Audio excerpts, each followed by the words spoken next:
What's going on, everybody? It's your boy C-Zar, and we are talking about Bitcoin Cash. Shout out to the Dragon Riders and the House of the Dragon. Right now, things are looking like we're taking a little break. The Red Dragon is rising.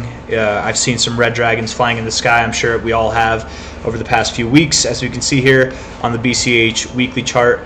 I am going to turn off the music before we get into the TA itself. I just want to make one announcement real quick before we get started, and that is that on Sunday, this Sunday, would it be? Yes, it would be. I think it would happen during the day of the Sunday candle. Yes, Sunday, 12 o'clock for me here in Mountain Time, 6 o'clock UTC. I will be doing a not a co-op, a collab with Bitcoin, the Bitcoin Cash podcast. I'm going to be doing a interview, a video, or whatever, with them. So shout out to the Bitcoin Cash podcast. Love those guys. I'm a big fan, man. I've actually been watching them since before I even had a channel. I think that they've got a lot of great information. They bring on all walks of life from there. As you can see, they're bringing me on, man. So it's kind of a cool moment for me. I'm definitely excited to go on, and if you guys want to watch that, I would highly encourage it. It'll probably be a really good show. Sunday at 6 o'clock UTC, 12 o'clock Mountain Time. That's where I'm at. So, anyways, without any more shilling of the whatever, let's get into this here. Looking at the weekly time frame, low to high, we are, in my opinion, looking like we want to reach for this 382 down at about $409. It looks to be the next potential area, and this is coming off of, in my opinion, what is like a discernible low to a discernible high. Now there is another discernible low that we can take right here at this low to this high, and we have found a double bottom as of right now, a tweezer bottom off the 618, a very key level, crucial area that BCH loves, a lot of cryptos, a lot of charts love across the board. Oh man, is the music still playing? The music is still playing. It wouldn't be crazy for this to be the low. However, I don't think it is. I do think that we are going to go lower. If that is the low, cool. Like whatever. That's not gonna upset me. I'm sure that wouldn't upset anybody else. I would like to buy at lower prices, and I already have bought on this dip here. I've DCA'd a little bit into it, but I plan on buying more once we get below about 420. But Bitcoin Cash does like its 6.9 level, which is at about 429. It really does like that level as well, so just keep that in mind. The 786 is down at about $400 here, which also lines up very, very well with this macro, kind of a more significant, I would say, fib being at the 382 there. That 382 right above the 786, and it's very, very common to go a little bit below your 382 whenever you have a first interaction with it, and this would be the first interaction. I'll take away this little guy here. First interaction, right from the top to the bottom there, and what's right below it, that 786 right at $400. Not only is it the 786, but $400 itself is a psychological level, and that in itself could hold as support. Not only is it a psychological level, but if we look at this for what it is, and yes, I know it's $399, but whatever, support, resistance, key areas that we've seen in price history, right? Support here right before we had the big dump, the big gap that led us to our all-time lows, right? Very significant area of price, and I think holding this area for support would make sense. And I wouldn't expect that we'd go below it. We could, and everything would still be fine. We absolutely could go lower than that, but that's not my expectation. I would think that low is going to come in sooner than later, probably kind of like what I was saying for Bitcoin, for BTC. I think that the low would happen sometime in May, probably in May. It could happen later in May. My thought would be that Bitcoin Cash bottoms out before BTC does. That's my thought. I would think that it finds its low first. It tends to find its lows and highs before BTC, so that's kind of my thought here. Let's actually put that to the test while I'm talking about it, because I feel like I say that and maybe a lot of you just take that in good faith, or maybe you know what I'm talking about. But we're comparing it here. This orange line is BTC. I'm going to put it on the candlesticks, that way we can see it. Let's see, for what it's really worth, and then I will shrink it down to make it easier to look at, if that makes sense. All right, so for example here, I don't know, BCH found its high right there and continued to move down. BTC continued to grow afterwards, and then it found its high here well after BCH found its high. BTC found its low right here. BCH actually 1 week beforehand, and then they actually this time, no, yeah, BTC did top out over here while BCH topped out 2 weeks before. If you can't see that, I'll zoom this in a little bit so it's maybe a little easier to look at.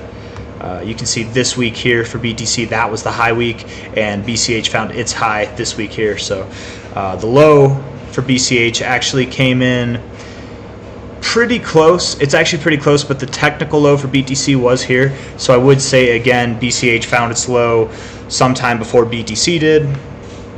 We continue on with this kind of idea here. Let's see. I've got to do 2 charts at once. This one was actually tit for tat there, high and high, but not really a discernible. I guess it's kind of discernible. I don't know. For BTC more so, for BCH less so.